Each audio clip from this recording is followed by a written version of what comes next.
Nós queremos mais uma mulher no STF. Do presidente Lula, escolha uma mulher.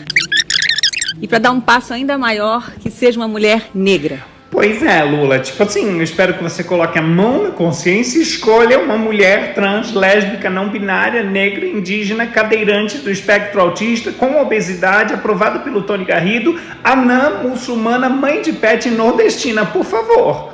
É o mínimo. Ah tá, e se possível que entenda um pouco desse negócio de lei, coisa de tribunal, tipo filme de julgamento, né? Mas só se der. A prioridade é a lista que eu falei antes.